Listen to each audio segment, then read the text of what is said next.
Bismillahirrahmanirrahim. Assalamualaikum warahmatullahi wabarakatuh.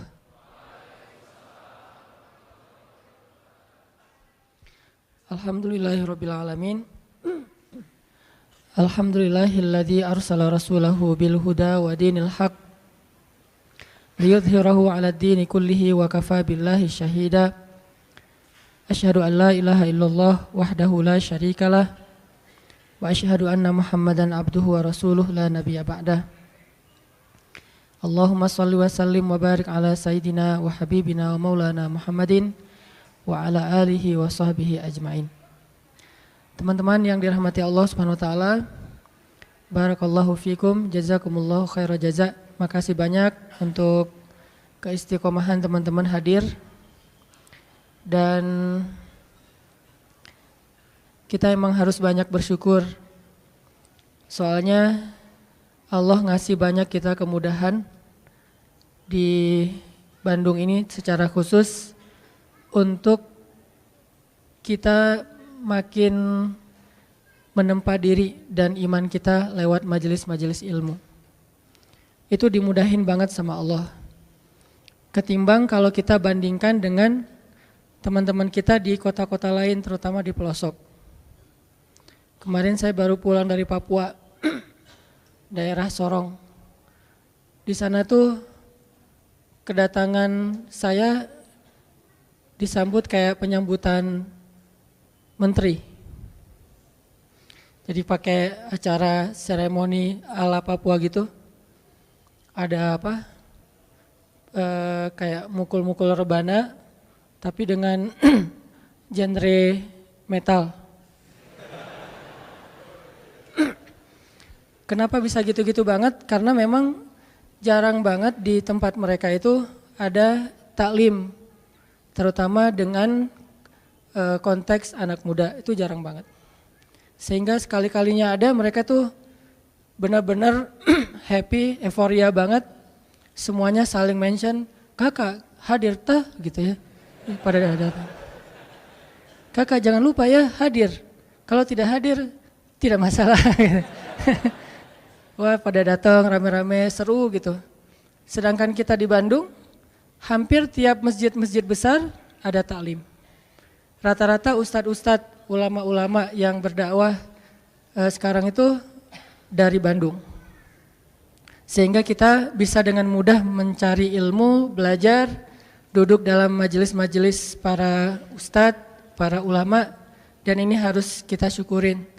Supaya Allah Subhanahu wa taala menjaga kebaikan ini di kota Bandung yang kita cintai.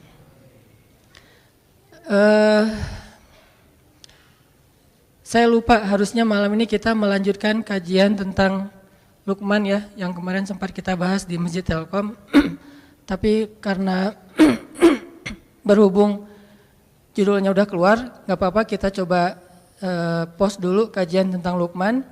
Malam ini kita bahas sesuai dengan fitur yang udah diposting sama teman-teman di sosmed tentang Wallace. Kalau kita ngelihat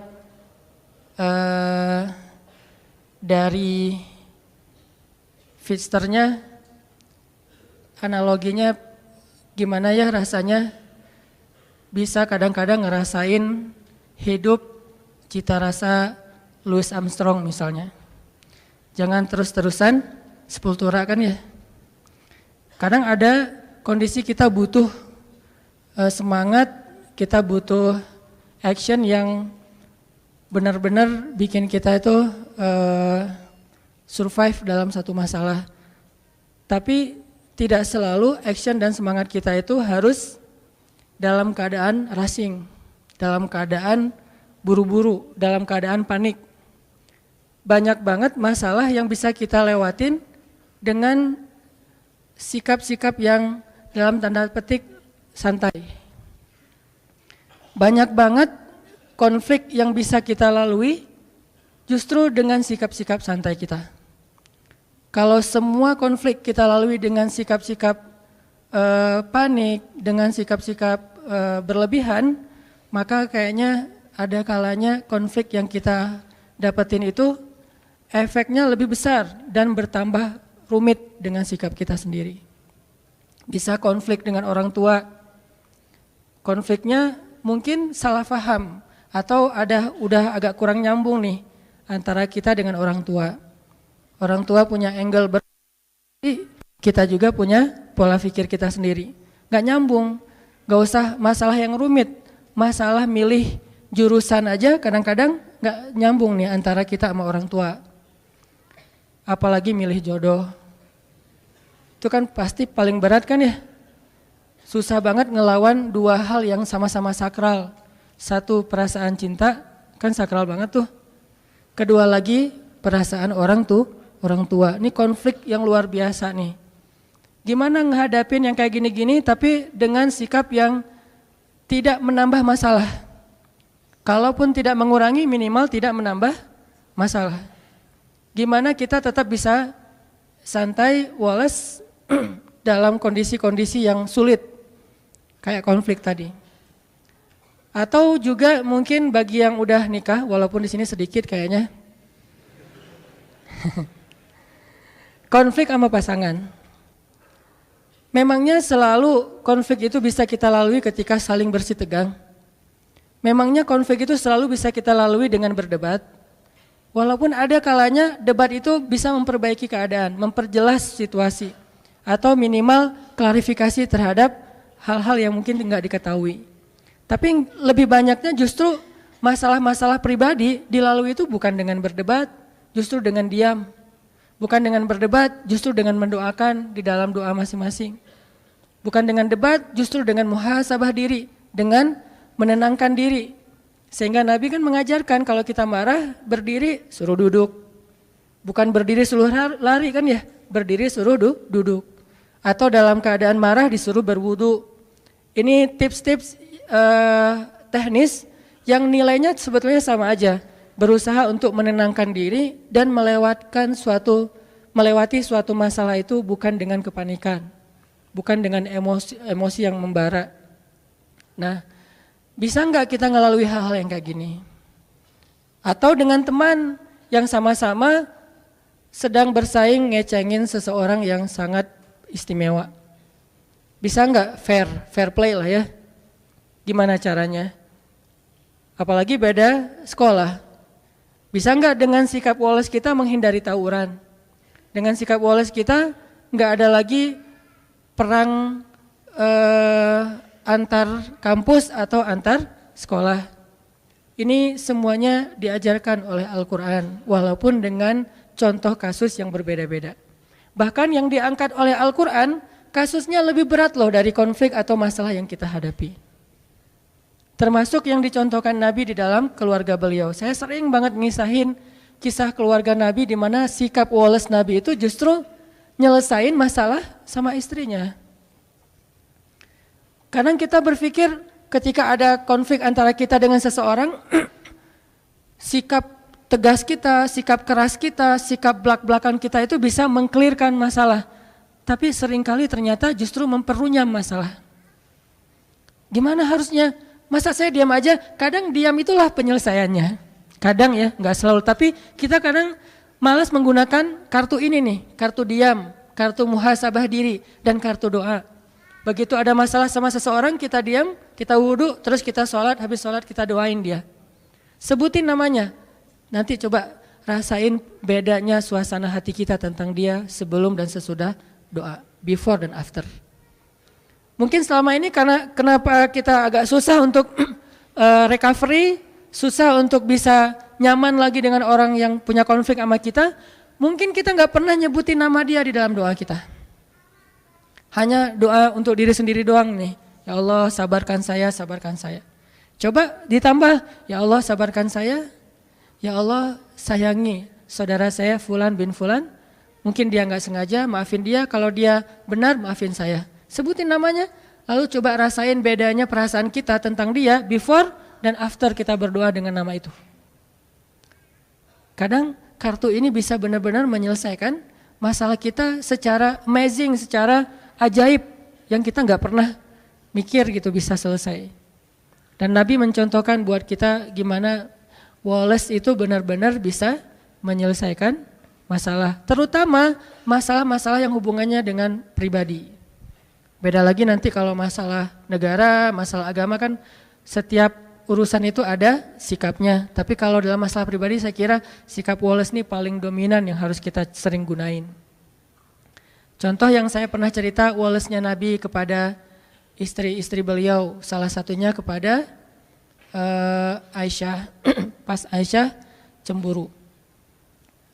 Ketika Aisyah lagi cemburu, marah-marah, terus minta diantarkan ke rumah Abu Bakar kan, Nabi cuma bilang ya udah saya antarin ya, malah mau dianterin. Aisyah juga mau bilang enggak, bingung gitu, karena keluar rumah sendiri mungkin malam-malam agak susah, mending dianterin sama suami. Ya udah deh, dalam keadaan marah Aisyah pun berkomunikasi sama Nabi. Ya udah saya anterin ya, ya udah nggak apa-apa, tapi marah gitu, dianterin. Naik ke atas kuda, Nabi memberikan lututnya sebagai pijakan bagi Aisyah dalam keadaan marah. Apakah Nabi tidak marah? Mungkin Nabi juga marah, mungkin Nabi juga tersinggung dengan sikap Aisyah, tapi tetap bisa ngejaga emosinya dengan sangat Wallace. Nabi jongkok, terus meletakkan lututnya di depan Aisyah, tangannya diberikan. Coba gimana cewek teh digituin? Apa enggak kelepek-kelepek ya? Lagi mana nih Aisyah? Mau naik sendiri ke atas kuda, susah. Mau pakai bangku nyari-nyari dulu. Ya udah deh, apa yang ada di depan, ya udah pegangan tangan. Sentuhan itu menurut beberapa penelitian memberikan efek luar biasa secara psikis kan ya. Sehingga saya pernah baca artikel nih. Entah kebaca entah sengaja nyari ya. Ternyata pelukan itu memberi efek yang luar biasa kepada pasangan atau kepada anak. Sehingga minimal kita harus memeluk pasangan kita. Maaf ya, nanti dipraktekin ya. Minimal dalam sehari kita memeluk pasangan kita 20 detik. Minimal. Dan saya mah kayaknya lebih dah itu mah. Minimal 20 detik. 20 detik ini sekali meluk ya. Bukan sekali meluk sedetik terus 20 kali, nggak ngaruh juga sih. Satu kali meluk 20 detik, itu ngefek. Nah, Nabi meletakkan kakinya, lututnya untuk jadi pijakan buat Aisyah, memberikan tangannya, sentuhan tangan, kemudian diangkat naik ke atas onta atau keledai atau kuda, jalan ke rumah Abu Bakar. Sampai di rumah Abu Bakar, Nabi dengan santainya nanya kepada Aisyah, Aisyah boleh nggak saya ngomong lebih dulu? Akhirnya Aisyah bilang boleh, tapi jangan ngomong kecuali yang benar ya. Lagi marah Aisyah teh. Nabi Wallace, yang nggak Wallace justru Abu Bakar. Abu Bakar marah, mukulin Aisyah di bagian pundaknya, pukulan yang tidak melukai, dipukul sama Abu Bakar. Ya Aisyah, kenapa kamu bicara kayak gitu kepada suami kamu dan dia adalah Rasulullah? Allah aja percaya sama dia, masa kamu enggak? Terus Nabi menengahi gitu. Kata Nabi, ya Abu Bakar, saya tidak ngantar istri saya ke sini untuk kamu sakiti. Kalau kayak gini mending saya pulang aja. Maaf ya Rasulullah, maaf. Akhirnya Abu Bakar minta maaf. Rasulullah lihat ke belakang, tuh Aisyah, kan aku belain kamu kan? Akhirnya Aisyah, ya deh gitu, udah. Coba, Nabi menyelesaikan masalah dengan pasangannya, bukan dengan Aisyah. Bukan, ya udah aku anterin deh. Ini kayaknya kita harus belajar nih akhlak kayak gini. Dan saya juga masih belajar.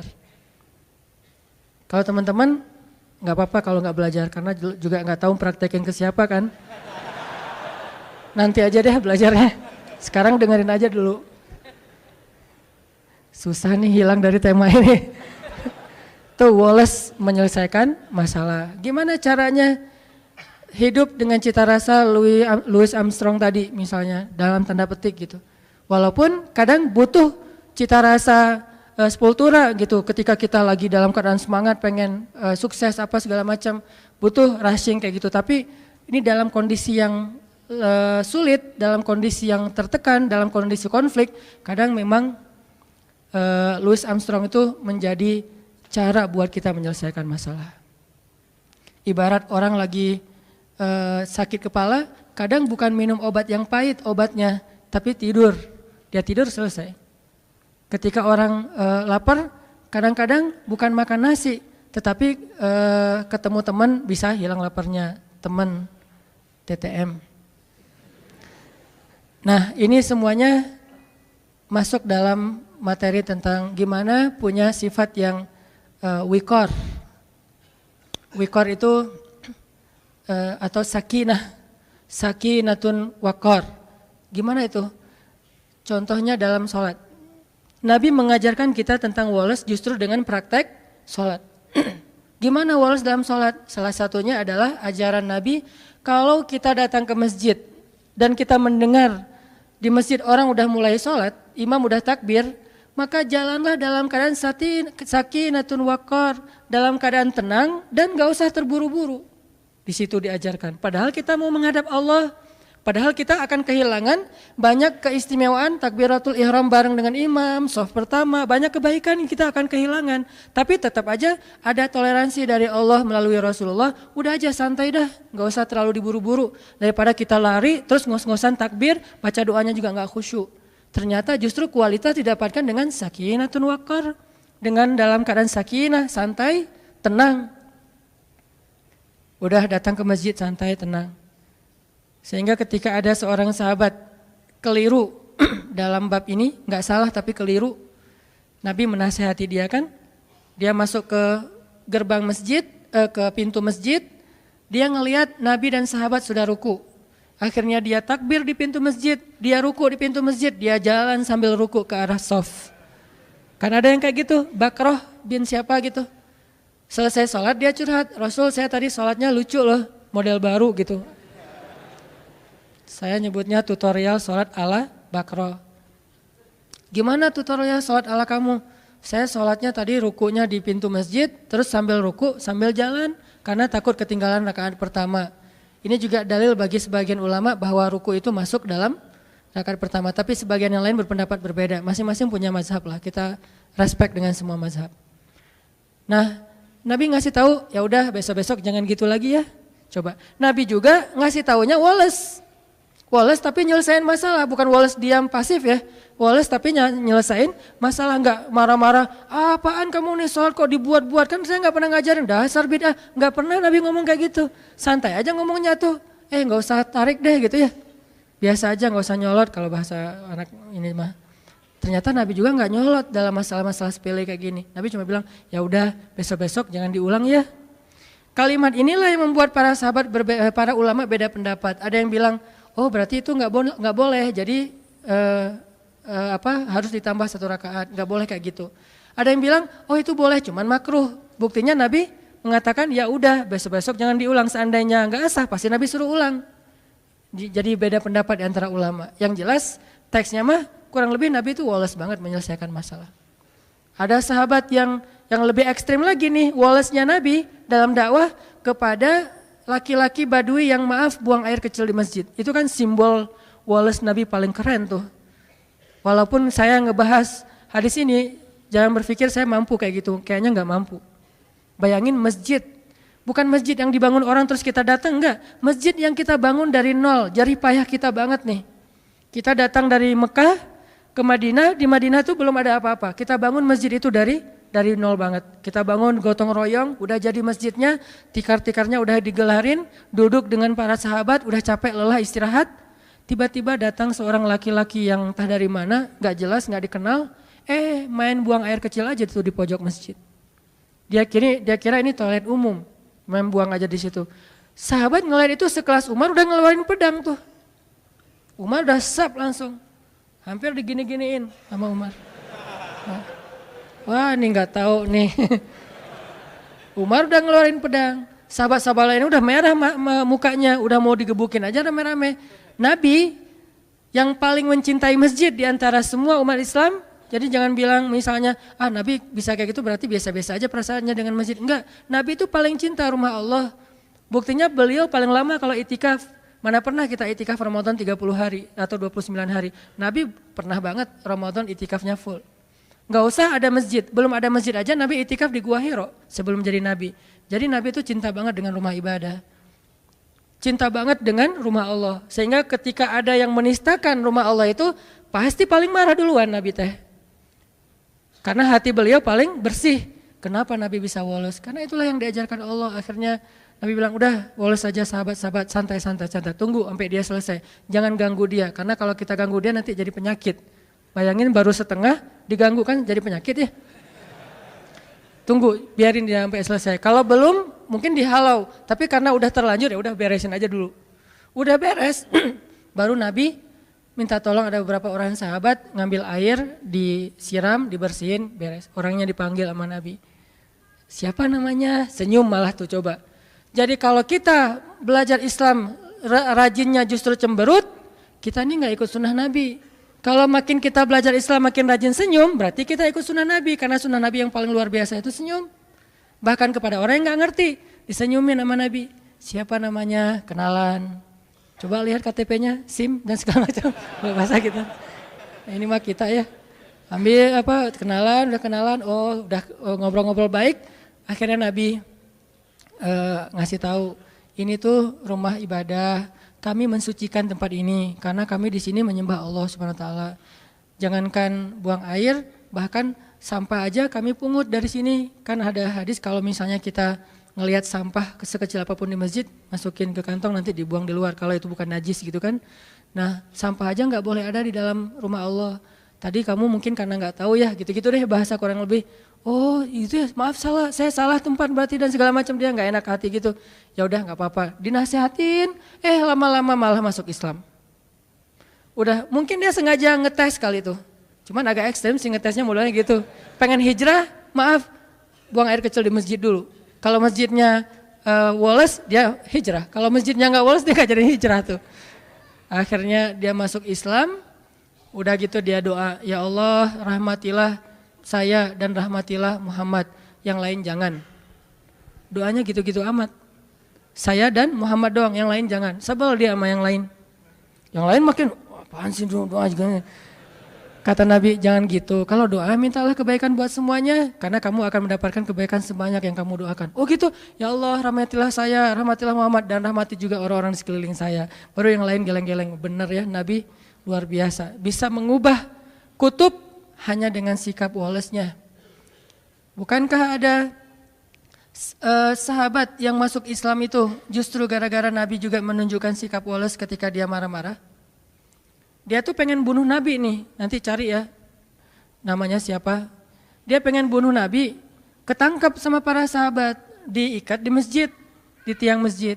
Setiap kali Nabi datang ke masjid, Nabi selalu menyapa dia. Gimana kabarnya? Tahu, kata dia. Oh ya udah, masuk. Besok datang lagi. Nabi ini kayak udah tahu orang diikat, tanya kabar gitu ya. Gimana kabarnya hari ini, udah makan belum?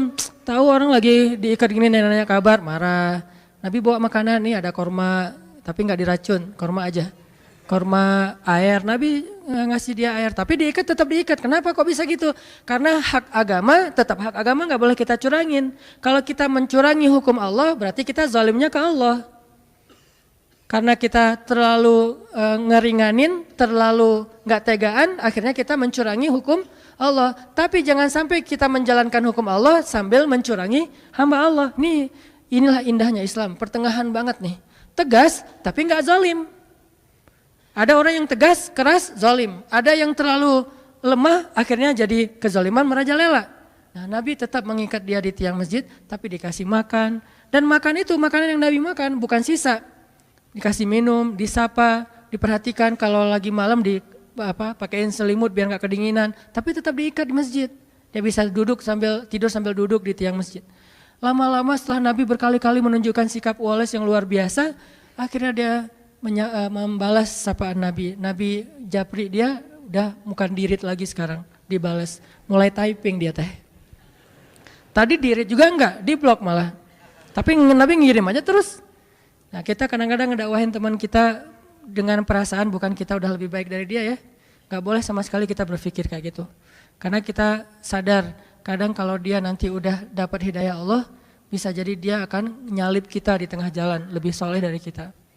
Lagi pula kan kita gak tahu akhir hidup kita itu akan baik atau buruk. Nauzubillah, mudah-mudahan kita tetap dapat husnul khatimah. Bisa aja dia yang kita lihat kayak sekarang biasa-biasa aja, ntar akhir hayatnya malah dapat hidayah dan masuk surga. Banyak banget kisah-kisah kayak gitu. Kita ngedakwahin teman kita karena kita sayang sama dia. Kayak dulu kita ngajak dia malam keluar, malam nongkrong karena kita dekat sama dia soulmate kita banget, teman kita, sobat kita banget. Sekarang kita juga ngajak dia untuk belajar Islam bareng, ngajak sholat bareng karena dia teman kita. Sebagaimana dulu kita ngajak dia kepada hal yang kita senangi, sekarang juga kita mengajak dia kepada hal yang kita senangi dan insya Allah baik. Bukan karena merasa lebih baik. Kalau disikapin kayak tadi tuh, nah di situ belajar nih. Saya juga masih belajar banget gimana bisa woles. Nggak gampang emang, karena ini urusannya emosi kan, perasaan. Kalau urusannya logika doang sih bisa, tapi kalau udah perasaan kadang-kadang subjektif, egois sih kadang-kadang kita mah. Nabi bisa menekan perasaan itu. Sehingga Nabi menunjukkan sikap paling baik, akhirnya orangnya membalas ketika Nabi bilang, gimana kabarnya hari ini? Baik Muhammad, udah lembut ucapannya. Udah pakai emoticon senyum. Oh udah beda nih, tadi kan gak ada gitu-gituan. Setelah dia udah mulai baik ucapannya, Nabi bilang ke sahabat, lepaskan ikatan dia, dilepasin. Udah dilepaskan, Nabi ngobrol sama dia, akhirnya dia bilang dia ingin kembali kepada kaumnya. Ingin mengambil tebusan. Dan hebatnya Nabi, percaya lagi sama dia tuh. Nabi memberikan kepercayaan itu sebagai bentuk menunjukkan sikap Nabi yang luar biasa. Orang yang pengen bunuh Nabi malah ketika berjanji akan mengambil tebusan terhadap dirinya. Karena kan suasana perang berarti harus menebus ya. Nabi percaya, udah pulang aja. Kalau kamu menebus, datanglah kembali. Cuman sebelum dia pulang, Nabi nyuruh dia mandi. Nah ini ada pelajaran juga. Ternyata mandi itu bukan soal ketika kita mau malam mingguan doang. Mau ke masjid juga kita sebaiknya mandi walaupun bukan hari Jumat. Dan ini bukan hal wajib sih. Kenapa? Ternyata mandi itu memberi efek dapat hidayah. Dia mandi seperti orang mandi junub, mandi besar. Setelah selesai mandi tiba-tiba dia dapat hidayah. Baru dia syahadah, dia masuk Islam, dia pulang ke kaumnya, dia dakwahin kaumnya. Lewat mandi Allah memberikan. Kenapa dia bisa dapat hidayah setelah mandi? Sempurna hidayahnya. Kalau sebelum mandi dia dapat respect dulu kepada Islam, interest dulu kepada Islam. Tapi puncaknya setelah mandi. Kenapa? Allah suka kepada orang yang bersih. Akhirnya dia dapat hidayah dan seterusnya. Ini sikap-sikap Nabi yang luar biasa, woles terhadap orang lain. Sikap sahabat juga banyak, terutama dalam kondisi-kondisi yang sulit dalam peperangan. Walaupun memang sebagian besar kisah di Al-Quran itu peperangan. Bukan berarti kita disuruh perang, bukan. Karena kondisi paling sulit itu kan dalam kondisi peperangan kan. Kayak sekarang di Palestina, di Suriah, lapar-laparnya orang Indonesia pasti beda lah dengan di Rohingya. Selapar-laparnya orang Indonesia beda dengan Suriah dan Palestina, pasti beda banget tuh. Lapar di sini kita masih bisa nyari, kita masih punya keluarga, punya teman, masih ada. Paling lapar kita di sini tuh dan nggak separah udah lapar, ketakutan, terancam, nggak punya tempat tinggal kan itu parah banget tuh. Jadi benar-benar baksa, dorro, zulzilu, 3 sekaligus. Kalau kita paling-paling baksa doang lapar. Kalau mereka baksa, dorro, hilang semua harta bendanya termasuk rumah. Zulzilu, diancam, terombang-ambing perasaannya. Nih gimana, mau kemana? Ke Bangladesh diusir, ke India bentar lagi 4.000 orang mau diusir dari India. Kemanapun gak ada, di laut. Banyak yang karena udah overload gitu, banyak yang akhirnya tenggelam kapalnya, perahunya, mereka meninggal di lautan. Seolah-olah tidak ada satupun daratan yang halal untuk mereka. Pasti beda kan? Makanya Allah mengangkat angle perang, bukan nyuruh kaum muslimin itu kok senang perang banget sih, ayatnya semuanya tentang perang, bukan. Angle perang itu kondisi paling sulit yang dialami seseorang dalam peperangan, apalagi perang-perang dulu kan bacok-bacokan ya. Kalau sekarang kan enggak kelihatan tuh musuhnya. Kalau dulu bacok-bacokan kayak tawuran udah. Kayak orang udah antar warga, antar sekolah, antar geng gitu. Itu luar biasa, kondisi kayak gitu diangkat oleh Allah untuk memberi suasana ke kita. Dalam kondisi kayak gitu aja sahabat ternyata dengan izin Allah bisa woles. Dan woles mereka lah yang menyelesaikan masalah di antara mereka. Ini kita coba belajar teman-teman. Belajar untuk menerapkannya terutama kepada orang tua, lalu kepada pasangan. Kepada pasangan ini terutama istri ke suami, baru suami kepada istri. Karena setelah orang tua, suami itu posisinya sakral bagi istri, sakral banget setelah orang tua ya. Artinya setelah dia menikah, maka posisi ayah ibunya itu digantikan oleh suami. Sampai Nabi bilang kalau seandainya seorang perempuan boleh disuruh bersujud, maka Nabi akan nyuruh dia bersujud kepada suami. Tapi kan gak boleh sujud kepada makhluk. Nah, kepada pasangan, bahkan kepada anak, terus juga kepada tetangga. Nah ini juga susah nih, hese nih kalau ke tetangga nih.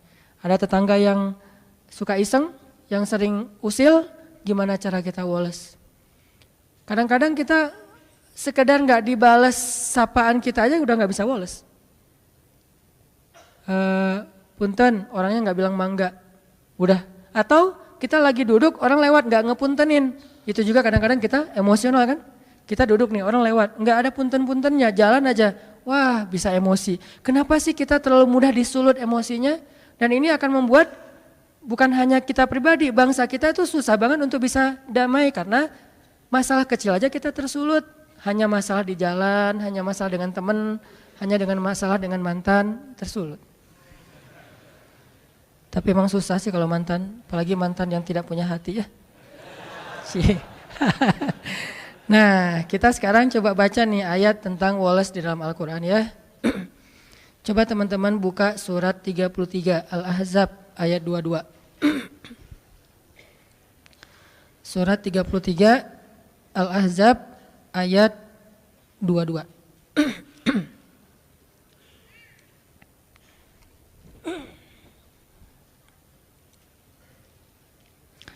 A'udzu billahi minasy syaithanir rajim.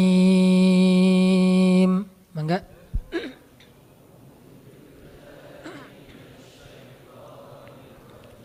Bismillahirrahmanirrahim.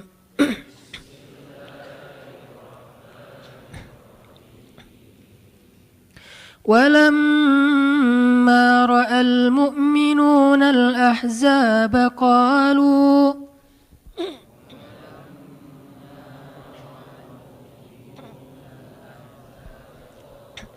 قالوا هذا ما وعدنا الله ورسوله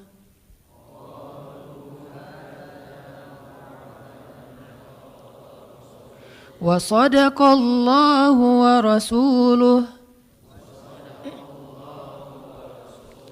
وما زادهم إلا إيمانا وتسليما.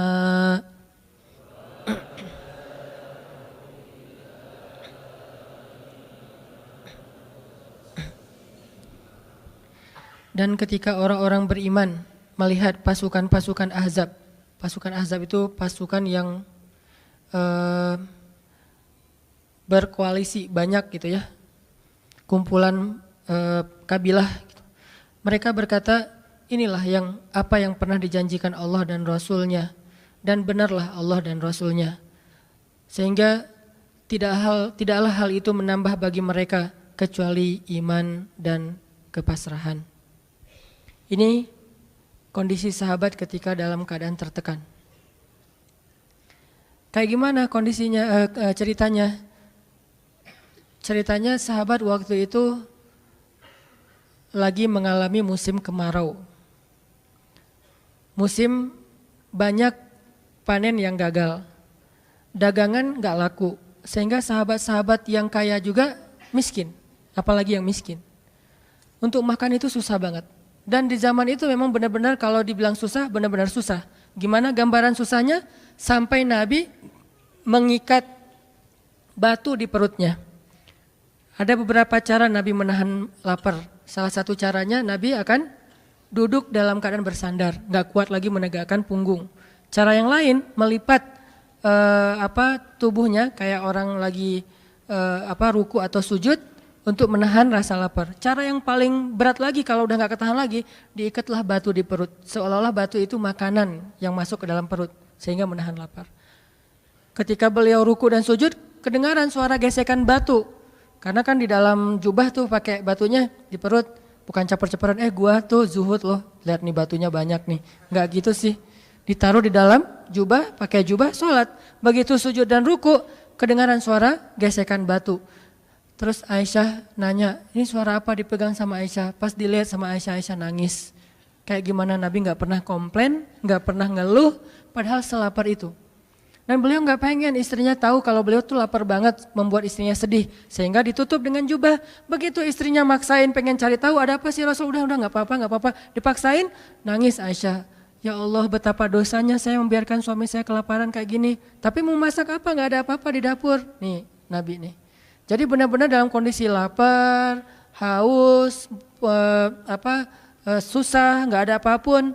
Tiba-tiba ada berita orang-orang kabilah Arab berkumpul dengan banyak kabilah pengen nyerang kota Madinah. Dibantu sama orang-orang Yahudi yang di dekat kota Madinah. Ini ujian yang luar biasa. Kayak di Palestina, di Gaza, dapat berita bahwa Israel akan melancarkan serangan udara dan darat kayak dulu sekitar 2010 serangan di bulan Ramadan selama 50 hari itu. Itu kan ancaman yang luar biasa. Kita nonton di TV aja kayaknya jantung kita gimana gitu. Gimana yang ngalamin coba. Mereka tidur malam hari itu mungkin tidur terakhir buat mereka, setelah itu nggak akan bangun-bangun lagi. Dan nggak tahu juga mungkin apartemen mereka yang akan runtuh. Ketika tidur itu udah saling maaf-maafan, ini mungkin malam terakhir kita bareng-bareng, setelah ini kita insya Allah bertemu di surga. Benar-benar ancaman yang luar biasa. Ditambah lagi dari dalam kota banyak orang-orang munafik ngegembosin, memprovokasi. Selalu kayak gitu kondisi kaum muslimin, dimanapun kayak gitu. Ada aja orang dalam yang memanfaatkan situasi kaum muslimin dalam keadaan tegang, mereka malah merusak suasana.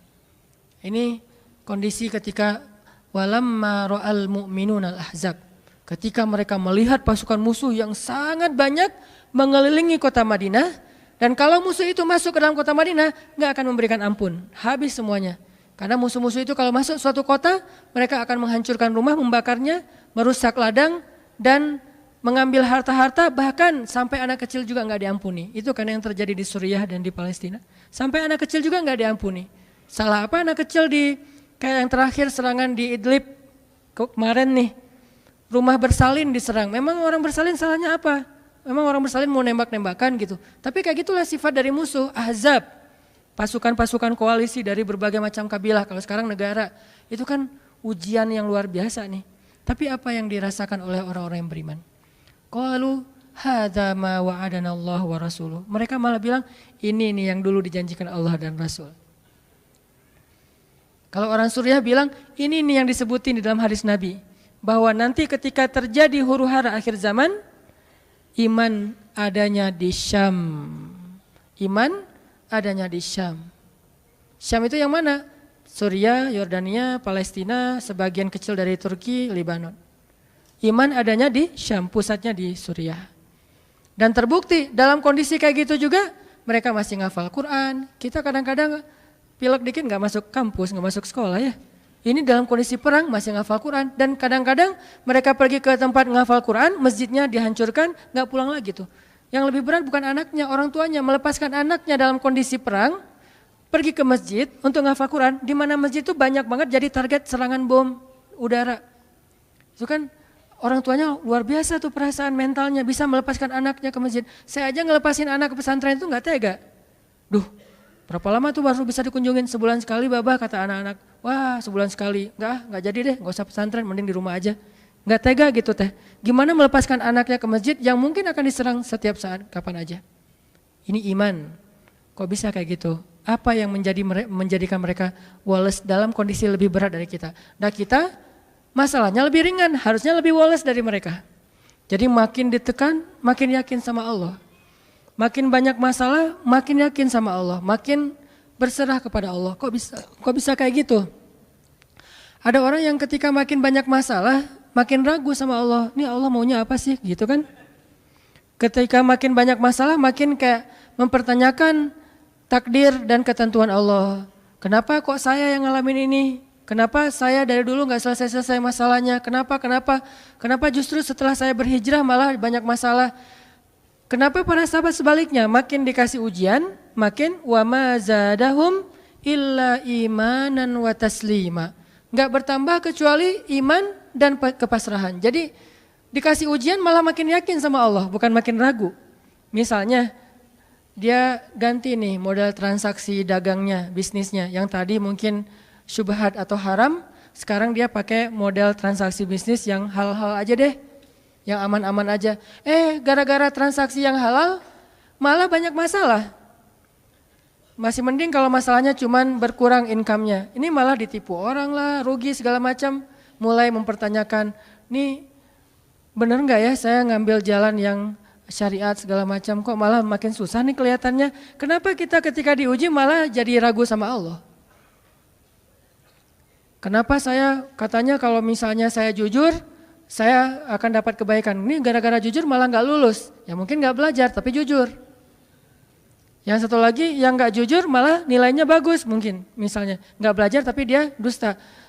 Kenapa para sahabat ketika diuji malah makin yakin sama Allah? Malah makin pasrah kepada Allah. Karena mereka pegang janji Allah. Itu salah satu tipsnya. Kalau kita pengen tetap woles pas menghadapi kesulitan, pegang janji Allah. Makin kita kuat pegang janji Allah, diuji, kita makin pasrah sama Allah. Ya Allah, saya akan yakin sama Engkau memegang janjimu. Ketika diuji, saya berharapnya balasan dari Allah, pertolongan dari Allah. Kayak yang pernah saya sampaikan dulu, kalau kita dapat musibah, yakinlah kepada janji Allah, siapa yang membaca doa yang diajarkan Nabi, nanti Allah akan ngasih ganti yang lebih baik gitu kan ya. Allahumma ajurni fi musibati wa khluf li khairam minha. Ya Allah, beri saya pahala dalam musibah ini, beri saya ganti yang lebih baik darinya. Kalau kita pegang banget dengan janji Allah lewat doa ini, kita ketika dapat musibah setidaknya enggak akan panik habis-habisan. Enggak akan putus asa dalam menunggu pertolongan Allah setidaknya. Kalau nggak bisa woles-woles amat, nggak bisa tenang-tenang amat, minimal nggak panik habis berlebihan. Kalau musibahnya musibah kematian, nggak bikin kita meratapi kematian. Kenapa? Kita pegang janji Allah SWT. Makanya kan ada cerita seorang ayah yang diberi musibah dengan wafat 2 orang anaknya. Anak laki-laki pertama meninggal. Dia bilang innalillahi wa inna ilaihi rajiun. Anak laki-laki kedua meninggal, dia bilang innalillahi wa inna ilaihi rajiun. Semua ini milik Allah. Allah yang memberi, Allah juga yang mengambil kembali. Suka-suka Allah, pasrah gitu. Nerima, ridho dalam bahasa agama. Bukan ikhlas ya. Kalau ikhlas itu dalam bab ibadah. Kalau dalam bab takdir namanya ridho. Raditu billahi robba. Saya ridho deh dengan ketentuan Allah, itu namanya ridho. Bukan yang ikhlas ya. Ikhlas apaan? Orang nggak lagi ibadah kan, lagi ada musibah. Jadi bukan yang ikhlas ya, bukan. Tapi yang ridho ya. Kalau mau lebih tepat nih, tapi nggak apa-apa deh. Pakai bahasa kita aja. Tapi kalau mau lebih tepat maknanya yang ridho ya, sing ridho ya gitu. Bukan sing ikhlas. Karena ikhlas itu ibadah ritual. Nah, dia ridho tuh. Innalillahi wa inna ilaihi rajiun. Innalillahi wa inna ilaihi rajiun. Yang ketiga, meninggal juga. Dan dia mulai agak ragu nih, kok gini-gini amat ya. Suatu malam dia bermimpi, 2 anaknya itu, dalam mimpi itu ayah ini mau jatuh ke sebuah jurang yang di bawahnya api, kayak api neraka gitu. Ditarik sama 2 anaknya, cuman gak kuat. Kata mereka seandainya adik ada di sini pasti bisa narik nih, bisa nyelamatin ayah. Kalau adik ada di situ, kenapa cuma 2 yang nolong? Karena 2 itu yang dia ridho, yang satu lagi nggak ridho. Akhirnya cuma 2 orang yang bisa nolong dia di akhirat.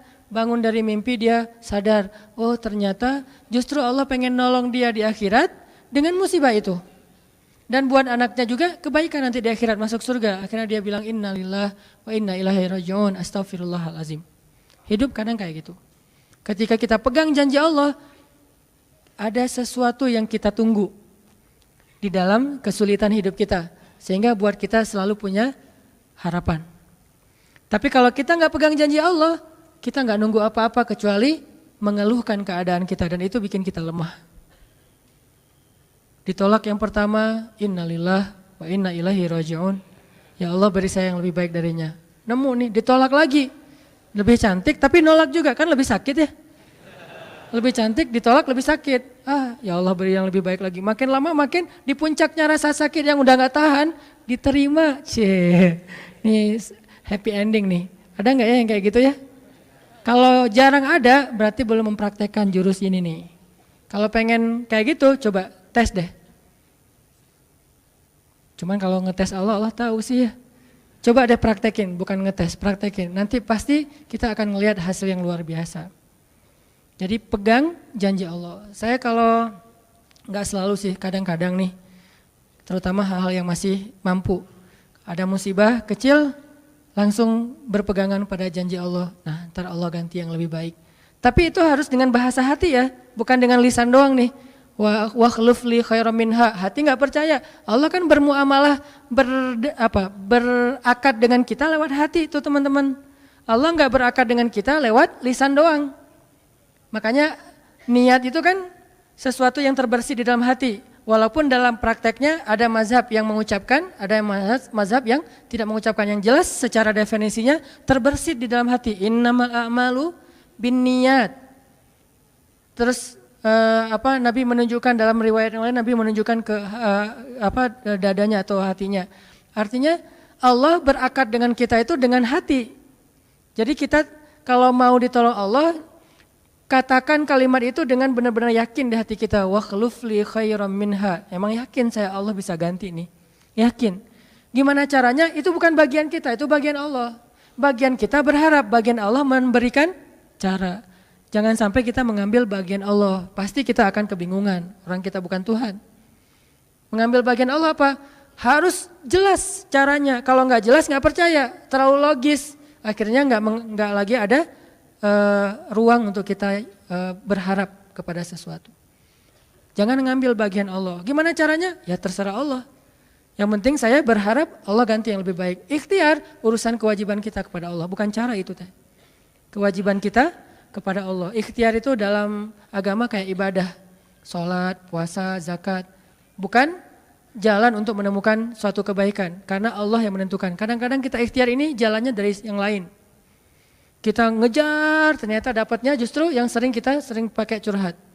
Kan beda-beda kan cara Allah ya.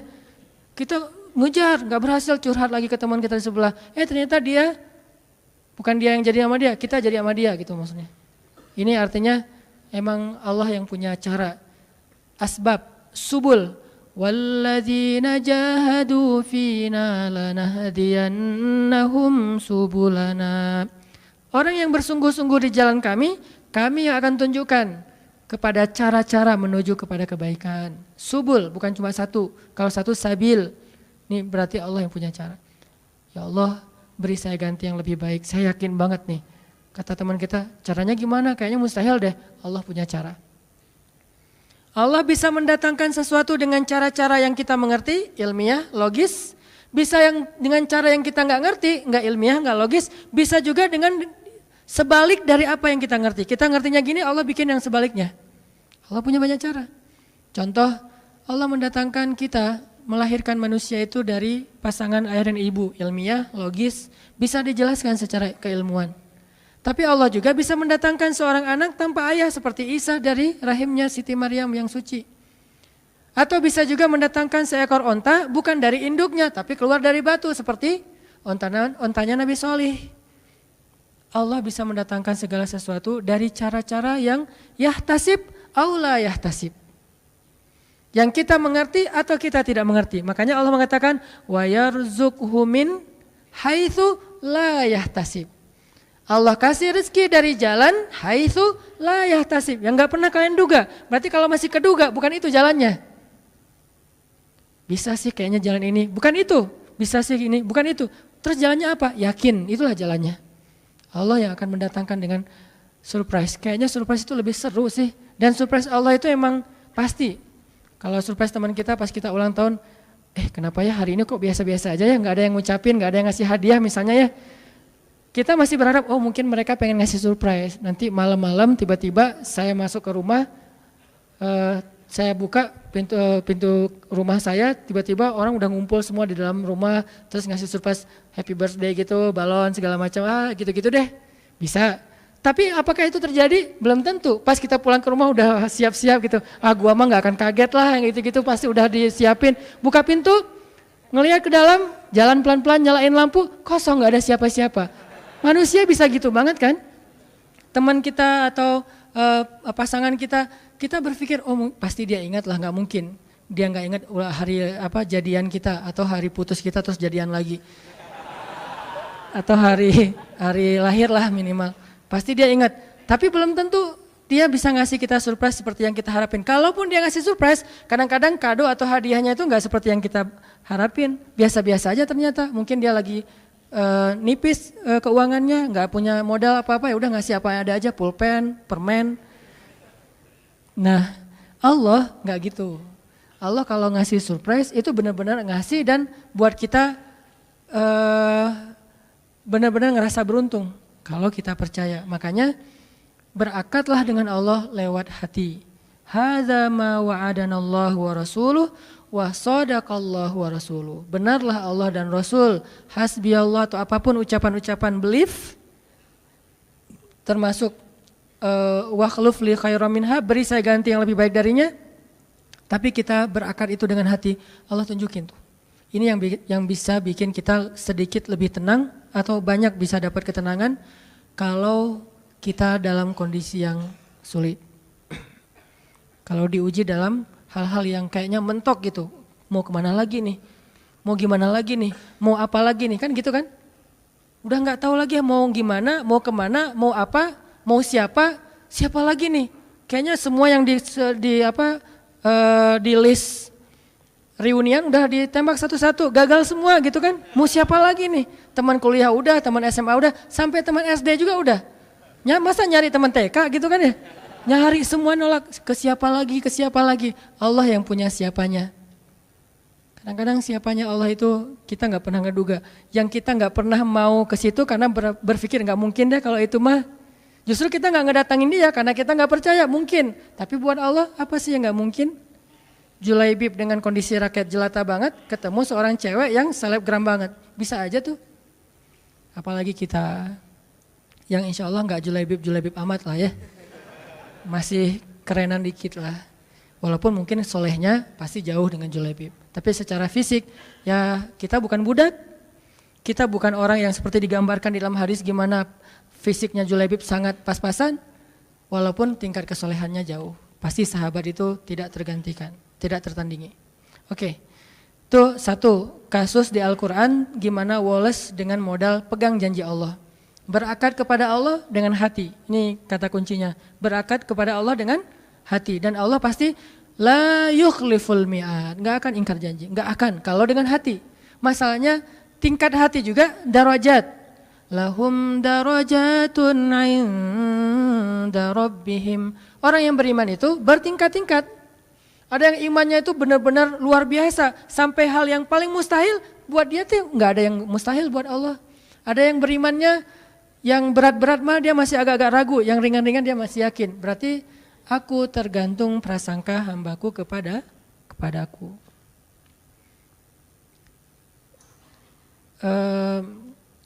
Ada tingkat keimanan kayak Ibrahim. Mungkin kita nggak seperti Ibrahim, sehingga kita nggak bisa nyoba. Saya coba bakar deh. Hasbiyallahu wa ni'mal wakil, nyalain korek api, kebakar pasti itu mah. Karena kita belum seiman Ibrahim. Di sini kan keukurnya keimanan kita. Gak usah dipancing-pancing lah, nyari aja sendiri. Dan Ibrahim juga gak sekaligus sampai ke level itu teman-teman. Ibrahim sampai ke level itu butuh proses. Salah satu prosesnya direkam di surat Al-Baqarah. Wa idh qala Ibrahimu rabbi arini kaifa tuhyil mauta. Qala awalam tu'min qala bala walakin liyatma'inna qalbi. Ketika Ibrahim berkata, ya Allah gimana cara engkau menghidupkan yang mati? Kata Allah, emangnya kamu gak percaya Ibrahim? Kata Ibrahim, percaya Allah, bala, percaya, maaf.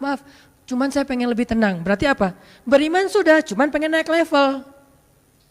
Sampai bisa tuma'ninah, walas, tenang dalam kondisi seberat apapun. Ini tingkat imannya Ibrahim. Satu lagi kisah di Al-Quran tentang Wallace kayak gini. Coba buka Ali Imran ayat 173. Surat Ali Imran ayat 173.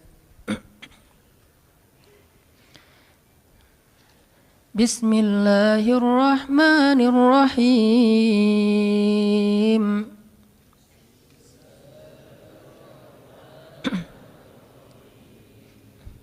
الذين قال لهم الناس إن الناس قد جمعوا لكم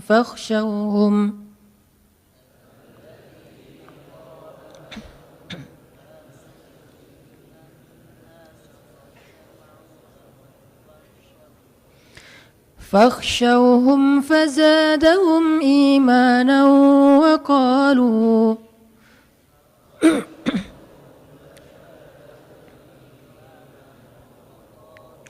وقالوا حسبنا الله ونعم الوكيل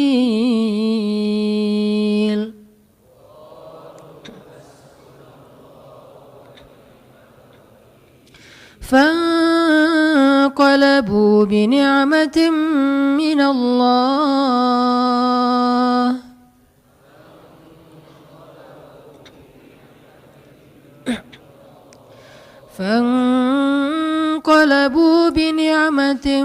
من الله وفضل لم يمسسهم سوء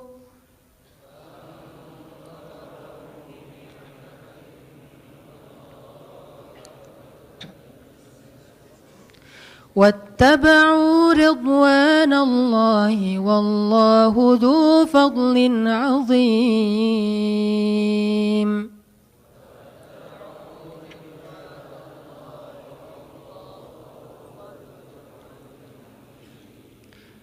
Orang-orang yang ketika dikatakan kepada mereka, sesungguhnya musuh-musuh telah berkumpul untuk menyerang kalian, maka takutlah kalian. Lalu bertambahlah bagi mereka keimanan, dan mereka berkata, cukuplah bagi kami Allah, dan Dia sebaik-baik penjaga. Maka mereka pun kembali dengan membawa nikmat dari Allah dan karunia-Nya. Tidak ditimpa suatu kesusahan pun.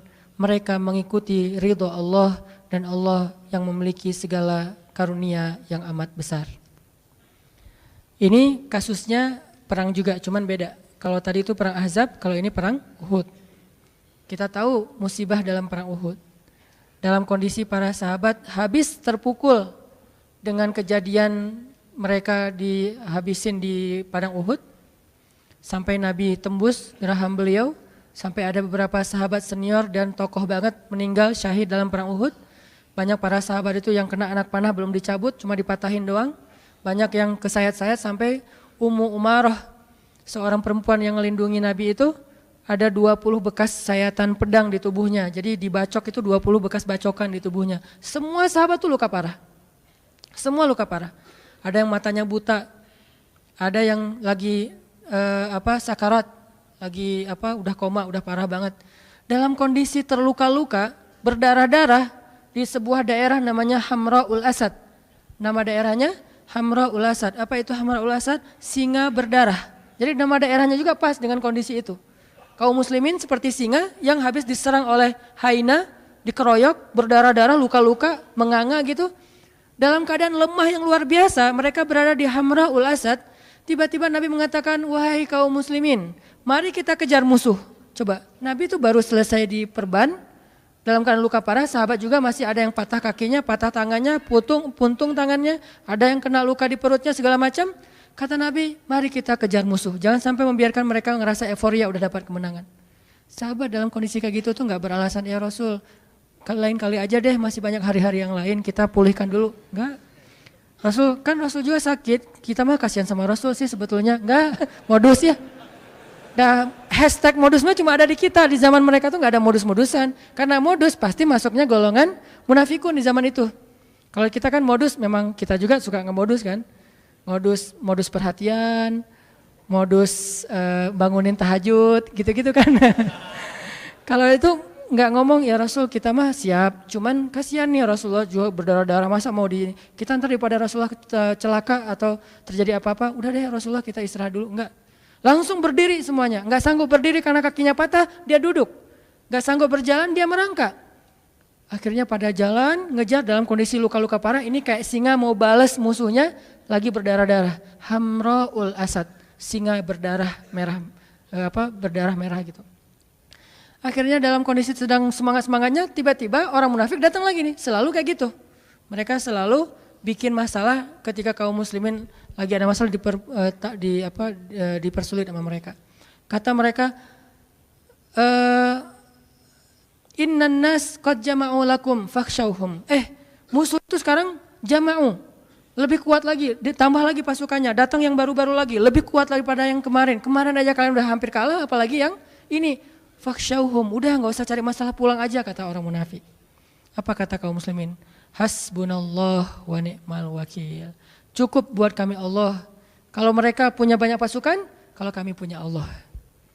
Mereka punya rencana jahat, kami punya yang maha merencanakan alam semesta. Mereka punya senjata canggih, kami punya doa. Hasbunallah wa ni'mal wakil. Cukup buat kami Allah sebaik-baik penjaga. Makin nambah yakinnya sama Allah. Ini luar biasa. Jalan lagi, makin gagah gitu jalannya. Ketika musuh melihat mereka dari kejauhan makin gagah, walaupun terluka-luka parah, tapi kayaknya ini lebih motivasinya lebih kuat daripada yang pertama. Musuh gentar, akhirnya musuh lari. Bisa dibilang perang Uhud itu 2-1 menang, cuman kebobolan. Yang lain menangnya telak, kalau ini kebobolan tadi sedikit. Buktinya apa? Musuh lari, nggak berani lagi berhadapan kaum muslimin ketika adegan kedua, karena ngelihat wajah-wajah kaum muslimin itu udah siap mati semua. Kalau tadi kan belum terlalu siap nih, ngelihat banyak harta rampasan perang. Kalau sekarang emang datang buat mati, bukan buat hidup, bukan buat kembali dalam keadaan selamat. Pengen mati aja udah. Namanya juga dalam peperangan ini pakainya logika prajurit ya, jangan pakai logika sipil. Ngapain sih gitu-gitu amat, namanya peperangan. Dan di situ ada heroisme gitu. Kita kalau nonton film Hollywood tentang gitu-gitu kan selalu respect. Kenapa ke para sahabat nggak respect? Kan sama aja logikanya, logika perang. Siapa yang paling pemberani berarti keren di situ teh. Akhirnya musuh lari, pulanglah mereka. Fanqalabu bini'matin minallah, pulang dengan membawa nikmat dari Allah, harta rampasan perang, wa fadlin, dan anugerah dari Allah berupa pahala, ridho dari Allah. Lam yamsashum su, tidak ada satupun luka yang menggores di tubuh mereka, dan Allah ya yang memiliki segala kebaikan. Kenapa bisa endingnya itu hebat, menang, berhasil? Karena mereka bilang hasbunallah. Jadi pelajarannya apa di sini biar kita walas? Ketika kita tidak lagi berharap kepada siapapun kecuali Allah, saat itulah kita makin kuat. Ketika kita punya banyak harapan kepada makhluk, saat itulah kita lemah. Terus kalau gitu nggak boleh kerjasama dengan makhluk? Enggak, ini bab ikhtiar. Bedakan bab ini berdua. Bab tawakal, bab ridho, bab thiqah, bab istislam dengan bab ikhtiar. Ini dua bab yang berbeda. Bab ikhtiar, bab zahir. Bab tawakal, bab batin. Yang kita omongin sekarang urusan batin. Zahirnya mah kita boleh berjabat tangan bahkan dengan orang kafir sekalipun. Transaksi muamalah duniawi mah kita dengan siapa aja, nggak harus dengan muslim doang. Tapi bab batin, bab yakin kepada Allah. Jadi yang kita omongin bab yakin kepada Allah. As-siqah billah. Ketika yakin kita mendua dari Allah kepada makhluk, saat itu kita lemah. Mentiga, mengempat, mengelima dan seterusnya. Makin banyak makhluk yang kita harapin dari dia, makin kita lemah. Makin sedikit makhluk, makin kita kuat. Makin tidak ada siapapun kecuali Allah. Hasbunallah, itulah puncak dari kekuatan kita. Dalam keadaan hamra'ul asad, berdarah-darah pun bisa mengalahkan musuh. Bukan sehat itu, berdarah-darah. Apa kekuatannya? Apakah fisik? Bukan. Senjata? Enggak. Strategi? Ini malah kayak bisa dibilang nekat ini. Enggak pakai strategi lagi. Terus apa? As-siqah billah, hasbiyallah, hasbunallah. Ternyata kekuatan kita biar kita walas, kuat, tenang menghadapi masalah itu bukan ketika kita berpikir masih ada yang nolongin kita di antara makhluk. Justru ketika kita berpikir udah enggak ada yang nolong, saya mah berharapnya ke Allah aja. Saat itulah menjadi kuat. Dua pelajaran itu teman-teman mudah-mudahan jadi bekal iman, nambah iman kita, bukan nambah wawasan. Rasa-rasanya ngaji sama saya tuh enggak banyak nambah wawasan sih Karena ya gitu-gitu aja sih sebetulnya. Cuman saya berharap ngajinya itu nambah iman. Kalau mau nambah wawasan, teman-teman bisa belajar ke banyak ulama yang lebih faqih, yang lebih banyak ilmunya dari saya. Ada banyak ustadz yang seperti saya pernah rekomendasi. Ada Ustadz Adi Hidayat, ada Ustadz Abdul Somad dengan latar belakang berbeda-beda. Ada Muhammadiyah, ada NU, tapi bijak dalam menyikapi perbedaan. Mereka lebih faqih dari saya. Tapi saya berharap kita di sini ngebooster iman kita.